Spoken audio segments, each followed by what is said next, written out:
Ce n'est pas une règle, ce n'est pas un Coran, ce n'est ni la Bible, mais c'est mon point de vue. Un écrivain ne devrait pas se sentir neutre par rapport à ce qui se passe autour de lui, ne prendre plus le livre, etc. Parce que le livre, c'est comme une jeune fille, c'est comme une femme. Il faudrait l'aimer, il faut en prendre soin, il faut caresser les pages comme on caresse le corps d'une femme. Voilà, donc merci, je vous remercie. Je remercie également votre structure de télévision, Guelwaar TV. Je remercie également Malick Diop qui m'a mis en rapport avec vous. Donc moi, je m'appelle Pape Samba Badji. Je suis écrivain, éditeur. Je suis l'auteur de plusieurs ouvrages, notamment des pièces de théâtre et des romans. Mais également, je suis le président de la Convention nationale des écrivains et éditeurs du Sénégal. Voilà, donc je pense que c'est important de le dire. Quand on écrit, c'est parce qu'on a quelque chose à dire. Et qu'il y a beaucoup de gens qui ont des choses à dire, mais qui n'ont pas également la possibilité de l'écrire. Donc il y a d'abord l'intention de dire quelque chose, mais également la possibilité de pouvoir traduire ça en écrit. Moi, je pense que depuis que j'étais jeune, adolescent, je devrais dire, je me suis intéressé à la lecture. Et c'est à force d'écrire, de lire, de voir des livres, des revues, des romans, des bandes dessinées, je me suis mis à l'écriture. D'abord en jouant comme ça, comme tout le monde. Ensuite, j'ai commencé à participer à des concours. Le premier concours auquel j'ai participé, c'est le concours de la meilleure nouvelle de langue française. J'étais à l'époque en classe de seconde, je pense. J'ai participé à ce concours et c'est un concours qui intéressait l'ensemble de l'Afrique francophone. Et c'était organisé par RFI. Et quand j'ai reçu la réponse dans laquelle il était mentionné que parmi 3000 exemplaires, ma nouvelle fait partie des 100 meilleurs, je me suis dit que j'ai trouvé ma voie. Malheureusement, je ne suis pas arrivé en finale, mais pour moi, c'était déjà l'essentiel était déjà fait. Pour une première participation, sur 3000 exemplaires, sur 3000 participants, ma nouvelle était parmi les 100 premiers. Donc, je me suis dit que c'était peut-être là ma voie. Et j'ai continué. J'ai participé également à un concours organisé par l'Institut français et je suis parvenu à être parmi les finalistes. Également, la fondation Léopold Sédar Senghor également, j'ai gagné un de leurs concours de nouvelles. Et à partir du moment où j'ai rencontré un grand écrivain sénégalais qui s'appelle Marouba Fall. Le hasard a fait qu'à chaque fois qu'on me remettait mon prix, il était présent. Il était invité en tant qu'écrivain. Il m'a pris dans un coin, il m'a dit, écoute, jeune homme, à l'époque j'étais très jeune, arrête de participer à ces concours et fais-toi éditer, tu es un écrivain. Et c'est comme ça que j'ai, dans un premier temps, déposé un manuscrit dans une maison d'édition. Mais comme toutes les premières œuvres, il y a eu des manquements, je me suis fait avoir. Mais c'est cela qui m'a renforcé et qui m'a également poussé plus tard à créer ma maison d'édition. Donc c'était un besoin de m'exprimer. J'étais particulièrement solitaire, donc j'avais besoin de confier mes peines, de confier mes pensées à quelqu'un qui ne me jugerait pas, c'est-à-dire une feuille blanche. Et à travers ça, de livrer le produit fini à l'ensemble des lecteurs, qui chacun aura son opinion propre de ce que moi je pense. En fait, moi je fais partie du peuple. En 1980-1981, j'étais un adolescent et j'ai adhéré à un parti politique. À l'époque, faire de la politique au Sénégal était particulièrement difficile. Mais je m'étais résolument mis du côté du peuple, contre ceux que je considérais comme étant des oppresseurs. Et de fil en aiguille, j'étais dans le cadre de ce parti, je faisais partie des animateurs d'un journal. Parce qu'à l'époque, tous les partis avaient leur journal. Donc moi, je faisais partie du journal du parti. Et on transmettait dans le journal ce que nous voyons dans nos quartiers. Les peines des populations, les problèmes des populations, les problèmes politiques auxquels nous sommes confrontés, les problèmes économiques auxquels nous sommes confrontés. Et c'est d'ailleurs pourquoi tous mes livres ont une motivation politique. Donc moi, je me range résolument du côté des populations. Et comme le disait Chateaubriand, la menace du plus fort me fait toujours passer du côté du plus faible. Moi, en fait, en tant qu'écrivain, d'abord, je suis du côté du peuple, ça c'est indéniable, mais également, je suis fondamentalement du côté du plus faible à chaque fois que le plus fort le menace. Donc tous mes livres ont pour thème des thèmes politiques, mais également des thèmes sociaux, les relations entre les paysans et les politiciens et les marabouts en milieu rural. C'est le thème de ce livre-là, Les clochers de lépreux.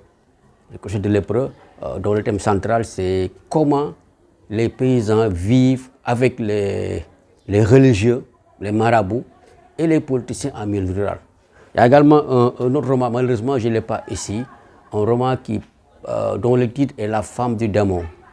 La femme du démon s'intéresse particulièrement à ces présidents qui tripatouillent les constitutions pour avoir un troisième mandat. Je pense que je l'avais écrit en 2010, en 2011, 2010, quand au Sénégal, le président qui était là, Wade, essayait d'avoir un troisième mandat. Donc je l'ai écrit. Également, ce livre, également, Les Tempêtes sur Dakar, également, c'est un livre dont le thème central est la lutte contre le terrorisme. Les terroristes qui sont installés et qui veulent se sanctuariser dans le Sahel. Donc ce livre fait état de cela, mais également fait un clin d'œil aux événements de mars qui sont passés au Sénégal. Bon, vous vous rappelez bien qu'au mois de mars, il y a eu des événements particulièrement graves. Un leader politique a été accusé de viol par une jeune masseuse. Et ce livre également relate ces faits. Donc c'est généralement mes thèmes. Donc la politique, le social, l'économie, les relations entre les marabouts et les talibés, les relations entre les populations et les politiciens. Et quelle est la part de responsabilité des uns et des autres dans notre sous-développement qui semble endémique? Merci beaucoup. Et vous nous parlez de responsabilité. Actuellement, en tant qu'écrivain, voilà, je vais vous poser la question de savoir quelle devrait être la responsabilité d'un écrivain vis-à-vis de sa société. Voilà, donc je l'ai dit tout à l'heure, en fait, un écrivain ne peut pas être un neutre. Un écrivain, en fait, a le devoir. Ce n'est pas une règle, ce n'est pas un Coran, ce n'est ni la Bible, mais c'est mon point de vue. Un écrivain ne devrait pas se sentir neutre par rapport à ce qui se passe autour de lui. Les grands écrivains, je pense qu'ils se sont singularisés parce qu'ils ont pris résolument position pour le peuple. Maintenant, il y a des choses que tout le monde pense. Il y a des choses que tout le monde pense, il y a des injustices, il y a des violences faites à des groupes vulnérables. Tout le monde le voit, mais tout le monde n'a pas la possibilité ou bien la force de dénoncer cela. Certains le dénoncent par la parole, d'autres par la musique, d'autres par le slam et la poésie. Mais l'écrivain a le devoir et la possibilité de dénoncer tout cela à travers ses œuvres. Moi également, j'écris des pièces de théâtre. Parce que tout récemment, la compagnie nationale de Sorano a mis en scène une de mes pièces, La danse de la parité. C'était la position moi, que j'avais par rapport à la parité. Comment nous comprenons la parité, nous, au niveau du Sénégal, compte tenu de nos traditions, compte tenu des relations entre les hommes et les femmes. Est-ce que la parité, c'est l'égalité à 100% entre les hommes? Est-ce que la parité devrait permettre à la femme, comme le fait l'homme, d'avoir également des amants, etc. Donc ce sont ces questions-là que moi, sans tabou et sans également heurter les consciences, que j'inscris dans mes livres. Parce qu'en fait, quand on écrit, il faut également, sans tout censurer, mais également il faudrait tenir compte de nos réalités, de nos traditions et de nos croyances. Et j'essaie, dans mes écrits, tout en tenant compte de tout cela, de pointer du doigt la réalité, de montrer là où ça fait mal. Et je ne me contente pas de montrer là où ça fait mal, mais également je dégage des pistes de réflexion qui permettraient à chacun de se faire une opinion par rapport à cela. Et certainement de prendre position. Voilà, parce que mon objectif est qu'à chaque fois que quelqu'un aura terminé de lire mon livre, de se dire que je ne dois plus respecter les droits croisés, je dois faire quelque chose, je dois prendre position. En fait, si après avoir lu mon livre, tu te sens investi d'une mission, tu sens que tu dois faire quelque chose, je pense que j'aurais réussi ma mission. Maintenant, c'est à toi de voir ce que tu dois faire par rapport à cette question, à ce problème que j'ai mis en relief. Bon, maintenant, actuellement, à cette heure du 21e siècle que nous sommes, voilà, il y a une évolution de la littérature la littérature de Senghor et celle d'aujourd'hui n'est plus la même. Comment voyez-vous cette évolution de la littérature? En fait, vous savez, il y a ce qu'on appelle la réalité du moment. Senghor et ses contemporains avaient un problème à régler, c'est la lutte contre l'assimilation, la lutte contre le colonialisme. Et je pense que tous les écrivains de l'époque ont écrit sur le colonialisme, sur la lutte contre l'acculturation, etc. L'essentiel des écrivains africains. Donc après Senghor, après l'indépendance, les écrivains qui sont venus, je pense que majoritairement ont lutté contre le néocolonialisme. Ça veut dire que les Français qui sont sortis par la porte pour entrer par la fenêtre et continuer à dominer nos économies, dominer nos politiques, organiser des coups d'État à chaque fois qu'un président voulait le tenir tête. Mais présentement, nous sommes à l'ère de la mondialisation. Un écrivain devrait pouvoir y tenir compte. Même si par ailleurs, l'écrivain n'est pas obligé de s'engager pour une cause. Ce n'est pas forcé, je pense que je l'ai dit tout à l'heure, mais l'écrivain est le porte-parole de son époque. On ne peut pas sortir de l'époque, à moins qu'on fasse de la science-fiction. Et même, parfois, les science-fiction se révèlent être plus réels que la réalité parfois. Donc l'écrivain doit se conformer, doit comprendre son époque, doit voir l'évolution de la vie autour de lui, doit comprendre également tout ce qui se trame autour de lui pour pouvoir traduire ça en écrit. Mais il ne peut pas se détacher de la réalité, c'est mon sens. On ne peut pas se détacher de la réalité. On ne peut pas écrire pour des événements qui certainement se passeront dans 50 ans. Ceux qui parlaient de la décolonisation ne pouvaient pas savoir qu'en 2022, on en serait à parler de mondialisation.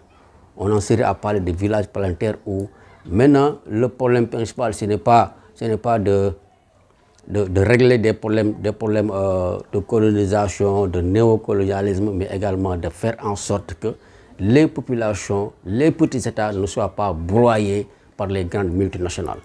Donc je pense que c'est tous ces thèmes-là qui devraient intéresser les écrivains que nous sommes.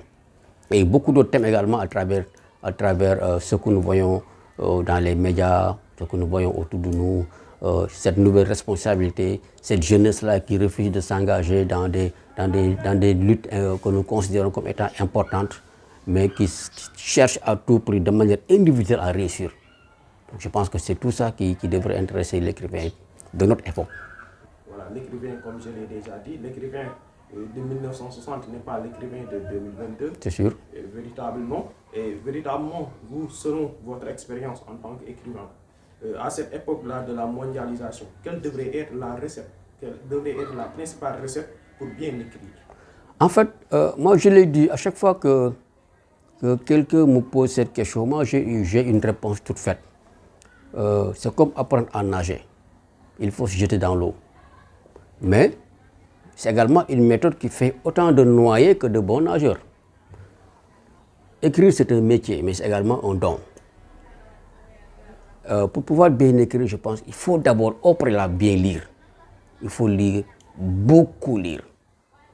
Mais malheureusement, surtout avec les réseaux sociaux, il y a des jeunes, moi en tant qu'éditeur, je reçois parfois des manuscrits de jeunes qui pensent qu'ils ont le droit ou bien ils ont la possibilité d'écrire comme ils le font sur Facebook.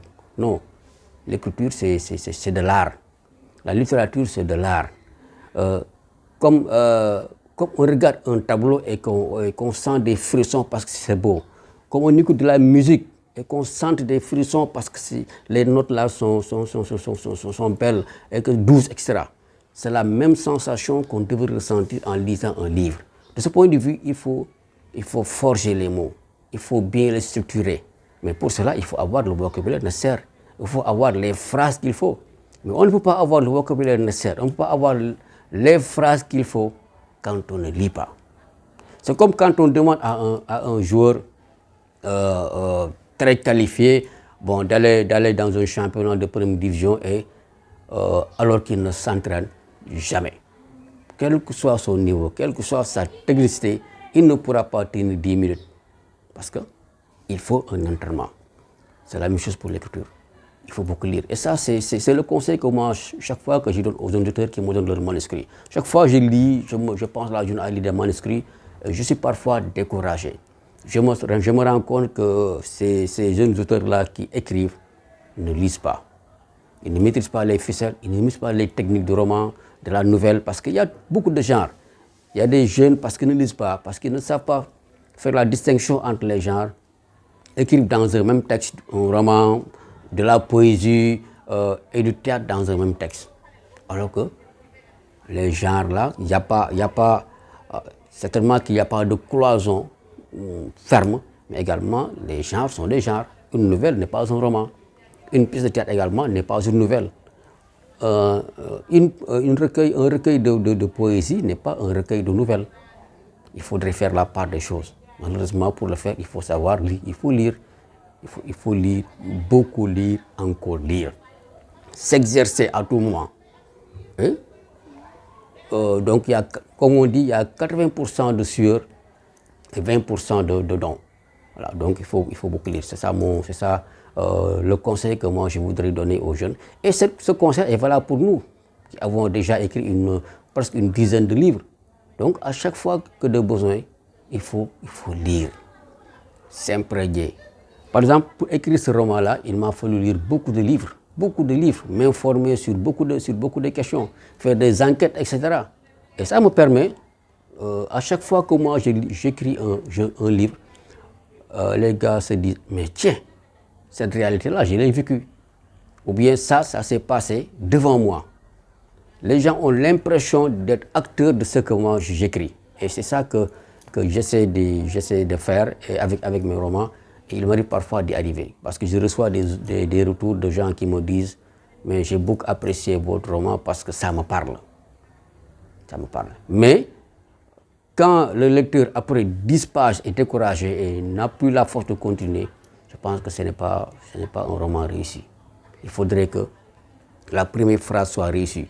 Il faut également que le premier chapitre incite le lecteur à vouloir savoir comment le roman se termine. Et c'est pourquoi la première phrase, le premier chapitre sont extrêmement importants dans un roman. Extrêmement importants. On les réussit, on peut réussir ce roman. On échoue pour la première phrase ou bien pour le premier chapitre, ben je pense qu'on a échoué pour le roman. Oui, en fait, on accuse souvent les réseaux sociaux, l'internet, on l'accuse souvent, on dit que c'est peut-être à cause de cela que les gens ne lisent plus, ne prennent plus le livre, etc. Parce que le livre, c'est comme une jeune fille, c'est comme une femme. Il faudrait l'aimer, il faut en prendre soin, il faut caresser les pages comme on caresse le corps d'une femme. Ça, c'est important. Mais malheureusement, les gens sont très habitués à l'écriture de Facebook. Quand je parle d'écriture de Facebook, moi, il m'est arrivé de voir des textes et je ne comprends pas les abréviations. Je demande, mais ça signifie quoi? On dit t'inquiète, MDR. Bon, il m'a fallu un temps pour comprendre ces termes-là. Parce que moi, je n'abrège jamais. J'écris les mots complets. Mais quand tu es habitué à ce langage Facebook, à ce langage des réseaux sociaux où tout est abrégé, et les gens ont des codes, mais difficilement on peut se départir de cela, n'est-ce pas? Donc, mais il y a des gens qui lisent, et à chaque fois, mais c'est un cercle fermé. Moi, on a organisé un salon du livre. Il y a des gens qui sont venus là-bas pendant 4 jours, et à l'époque, c'était la grève des transports en commun. Mais malgré tout, les gens sont venus à la part de souvenirs, ils ont demandé des livres, d'autres ont acheté des livres. Récemment, il n'y a même pas 2 semaines, on a organisé un salon du livre au féminin, et les gens sont venus, des amours du livre, des gens qui aiment le livre, et qui ont acheté. Et malheureusement, il y a des gens qui ne lisent jamais. Même les étudiants, même les élèves, à l'époque, le livre au programme, on le lisait entièrement. Entièrement. Mais maintenant, le livre au programme, on va poser des questions à Google. Et Google lit le livre pour nous. Vous voyez comment ça se passe. Et il y a même des professeurs qui ne lisent pas. Et qui, pour un livre qu'ils devraient expliquer aux élèves, se contentent de faire des recherches à gauche, à droite, etc. Ils voient les thèses que les gens ont fait à gauche, à droite, ils ramassent tout ça et ils livrent ça aux élèves, aux étudiants. Alors que on devrait pouvoir acheter un livre, le lire, le commenter et certainement discuter avec l'auteur. Parce que les auteurs aiment ça, ils attendent ça. Et malheureusement, ça ne se passe plus comme ça. Les gens ne lisent pas parce qu'ils se contentent de vérifier leur portable, d'avoir des bribes d'informations. Mais malheureusement, c'est des informations qui te déforment complètement, qui t'influencent. Parce que malheureusement, c'est l'époque des influenceurs et des activistes. Les gens écoutent beaucoup plus les influenceurs, ils se laissent influencer par des gens qui ne sont pas qualifiés, qui n'ont aucune qualification, plutôt que de s'informer à la source en lisant des livres. Toutes les informations dont nous avons besoin se trouvent dans les livres. Malheureusement, les jeunes et peut-être certainement les moins jeunes ne prennent plus la peine de le faire parce que tout est maintenant facile. Et la facilité, ça conduit à la médiocrité, excuse-moi de le dire. Comme j'ai l'habitude de le dire, et vous l'avez rappelé, pour moi, l'abréviation est l'ennemi de l'orthographe. Oui. Véritablement, vouloir abréger à tout bout de champ va véritablement diminuer notre niveau en orthographe. Donc, véritablement, ça, c'est des choses à éviter, nous, étudiants surtout. Voilà, on doit être des modèles dans l'écriture. Parfaitement. Dans l'écriture, puisqu'on est censé l'être en fait. Oui, en fait, moi pour donner un exemple de ce que tu dis et corroborer cela, moi je reçois des œuvres d'étudiants en master et en licence. À chaque fois que je lis, je me demande est-ce qu'ils ont leur BFM? Est-ce qu'ils ont leur BFM? Et c'est des gens qui prennent leur temps, qui écrivent un livre de 100 pages, 70 pages, 80 pages. Ils me donnent le manuscrit avec beaucoup d'espoir, pensant avoir écrit le livre de l'année. Mais à chaque fois que je lis, je suis découragé. Et je ne me contente pas de lire, mais on a un comité de lecture à qui nous soumettons certains manuscrits. Le dernier manuscrit que j'ai soumis les deux derniers manuscrits que j'ai soumis à ce comité de lecture, l'un c'est un gosse, c'est un jeune qui prépare son master 2, l'autre c'est une jeune fille qui a sa licence. Mais la note de lecture, je n'ai même pas osé leur donner ça, tellement c'était dur. C'était dur. Dans la note de lecture, le lecteur dit que ces gens-là ne parlent pas français. Ils ne parlent pas français, ils parlent Wolof. Ils pensent en Wolof, ils écrivent en Wolof. C'est comme penser en Wolof et transcrire ça. Ce n'est pas la même chose. Donc quand on écrit dans une langue, il faut penser dans cette langue. Maintenant, quand on sort de cette langue-là, on peut penser comme on veut. Mais on ne peut pas penser en Wolof et vouloir transcrire ça en français, ça ne marche pas. Ça ne marche pas. Et c'est comme ça que les gens font. Et ils pensent avoir écrit un très bon roman alors ils sont une juxtaposition de phrases et de mots. Malheureusement. Et c'est des élèves qui sont censés peut-être enseigner à nos enfants ou nos petits-enfants. Voilà. Malheureusement, c'est comme ça. Merci beaucoup. Et toujours dans ce même sillage, la question est de savoir comment faire pour revaloriser la lecture, le livre. C'est assez important parce que les rencontres que nous faisons autour du livre, les émissions littéraires, les ateliers d'écriture, les rencontres interactives entre les élèves et les écrivains, c'est autant de pistes de réflexion qui permettent quand même de revaloriser le livre, de faire en sorte que les jeunes aient accès au livre. Les jeunes aiment le livre. Je vous donne un exemple, juste un exemple. Marouba Fall, il fait souvent des conférences dans des collèges, parce qu'un de ses romans est au programme. Mais à chaque fois qu'il va dans un collège, généralement, il m'invite et il voudrait que je prenne la parole, que j'intervienne pour parler du thème. Et une des élèves a pris la parole pour dire « Mais je suis heureux de vous voir, M. Marouba Fall, parce que je pensais que vous étiez mort. » Parce que pour eux, tous les écrivains sont des gens qui sont déjà morts. Ils ne rencontrent pas souvent les écrivains vivants. Vous voyez ce que ça fait. Donc ça veut dire qu'il faudrait qu'on mette dans la tête de ces jeunes-là, de ces adolescents et des adolescentes, qu'en réalité, il y a des écrivains qui sont là, vivants, à côté de vous, et qu'il est possible de les rencontrer, d'échanger avec vous. Moi l'année dernière, j'étais au lycée Lamolaye pour faire une conférence sur les genres. une élève a pris la parole. Et depuis lors, elle vient souvent ici, il me dit je suis content de vous voir car j'ai lu un de tes livres. Et ce livre-là, c'était La mauvaise conscience. Il me dit j'ai beaucoup aimé. Mais malheureusement, je n'aime pas la fin. Je n'aime pas la fin parce que, etc. Donc je lui dis, cette question-là, ou bien cette critique-là, beaucoup de personnes m'ont fait. Mais malheureusement, ce qu'ils ne comprennent pas, c'est que le livre est dynamique, c'est comme la vie, il n'y a pas de fin. Mais on m'a tellement fait de reproches que j'étais obligé de réécrire ce livre et d'y apporter une autre fin. Et je lui ai donné le livre, je lui ai donné l'année ici, elle est venue, je lui ai remis le livre. Et un mois plus tard, elle m'envoie une note pour me dire que depuis que j'ai commencé à lire, c'est le meilleur roman que j'ai lu. Et ça, c'est un retour que nous attendons des lecteurs. Et il y a des gens, comme je l'ai dit tout à l'heure, qui dès qu'ils rencontrent un auteur, dès qu'ils voient, parce que nous avons fait une tournée également dans beaucoup de régions du Sénégal où nous rencontrons des élèves, nous les poussons à la lecture, mais également nous les incitons, nous les encourageons à l'écriture.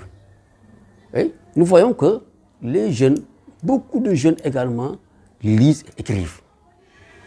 Particulièrement, moi, dans le cadre de mon travail d'éditeur, j'ai édité beaucoup de jeunes. Les jeunes du collectif Parlons Poésie, c'est moi qui les ai édités. Et il y avait même un de ces jeunes-là que j'ai édité qui s'appelle Al-Farouk Abdourahmane Dabo, qui était champion du Sénégal de slam, également champion d'Afrique de slam. C'est moi qui l'ai édité à travers le collectif Parlons Poésie. Le jeune Maïssa Mara, qui est champion du Sénégal de slam, c'est moi qui l'ai édité.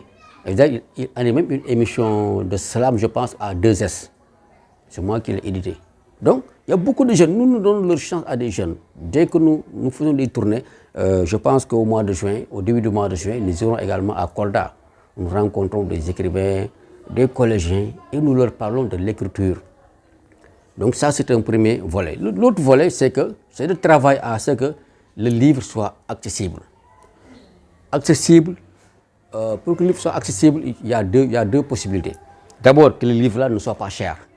Ça, c'est une possibilité. Mais également qu'au niveau des collectivités locales, qu'au niveau de chaque commune, qu'il y ait au moins une bibliothèque. Malheureusement, ce n'est pas le cas. À Guédiawaye, il n'y a aucune bibliothèque communale. Aucune. Pas une seule bibliothèque. Vous trouvez ça normal? On a 5 communes, 5 maires. On a une mairie de ville. On a un bâtiment qui est destiné à la bibliothèque départementale. Mais c'est un bâtiment qui a été vampirisé, je devrais dire, transformé. On y fait autre chose que des activités de lecture. Chaque problème porte sur ses flancs sa propre solution. Et qu'en tant qu'entrepreneur, nous devrions pouvoir trouver des opportunités dans chaque difficulté. Le numérique, c'est certainement un problème, mais nous pouvons en faire un allié. C'est d'ailleurs pourquoi toutes les maisons d'édition, ou bien l'essentiel des maisons d'édition, en même temps qu'ils éditent en format papier, éditent également en format numérique. Et nous faisons tout pour protéger ce format. Ça veut dire que c'est un format qu'on ne peut pas télécharger. Et que les gens qui sont plus à l'aise dans les tablettes ou bien dans les iPads ont la possibilité d'acquérir l'ensemble de ces romans en payant moins. Ça veut dire que si ce roman coûte 5 000 francs, donc vous avez la possibilité d'acheter ce roman sous format PDF en 2 000 francs ou 3 000 francs. Il y a même une maison d'édition qui s'appelle Nena et qui ne publie que des livres sous format numérique. Et donc, il va contractualiser avec les maisons d'édition que nous sommes. Nous leur remettons nos manuscrits en format PDF qu'il va mettre dans sa plateforme. Et les lecteurs, moyennant 100 francs, 200 francs, ont la possibilité de lire des livres. Donc, c'est des livres qu'ils ne peuvent pas télécharger, mais qu'ils lisent directement à travers dans la plateforme. Bien sûr, il y a des formats PDF qui échappent à l'éditeur. Ça veut dire quoi? Moi, je peux te remettre un BAT pour lecture et toi, tu transmets à un ami qui va donner à un ami jusqu'à ce que le livre fasse le tour de la toile. Ça est arrivé à beaucoup de livres. Beaucoup de livres. C'est d'ailleurs pourquoi les maisons d'édition que nous sommes évitent de donner les formats finis en PDF. Mais que nous protégeons ces formats en même temps que nous éditons sur le format papier. Également, nous éditons en format numérique. Et les gens qui sont plus à l'aise avec les téléphones et les smartphones ont la possibilité également d'acquérir ces livres en payant moins cher. Donc je pense que nous avons réussi et nous sommes en train de réfléchir davantage à cela pour faire du numérique non pas un adversaire mais un allié. Voilà. Merci beaucoup, M. Badji. Ça a été un plaisir de débattre avec vous concernant l'écriture. Et vraiment, quel est votre dernier mot? Donc je vous remercie, c'est moi qui vous remercie. J'ai été agréablement surpris par votre culture générale, également par la maîtrise que vous avez de la langue, etc. Au début, je pense que votre ami vous taquinait et se demandait si vous allez vous en sortir, mais je pense que vous en êtes sorti de très belle manière.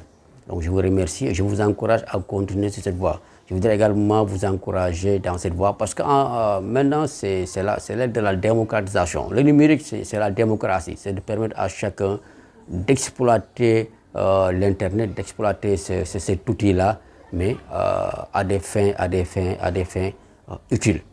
Je vois que la télévision là c'est une télévision à 100% presque culturelle. Donc c'est une télévision qui me concerne, qui me parle. Et que je peux vous garantir que vous pouvez compter sur moi en toutes choses. Voilà, je voudrais également encourager les jeunes à lire, à s'approprier les livres que nous écrivons, mais également à s'adonner à l'écriture. Mais de ne pas se contenter de lire ou bien d'écrire, mais également de voir quelqu'un qui pourrait peut-être les encadrer pour en faire peut-être de très bons écrivains. Parce que l'avenir appartient à ces gens-là. Merci beaucoup.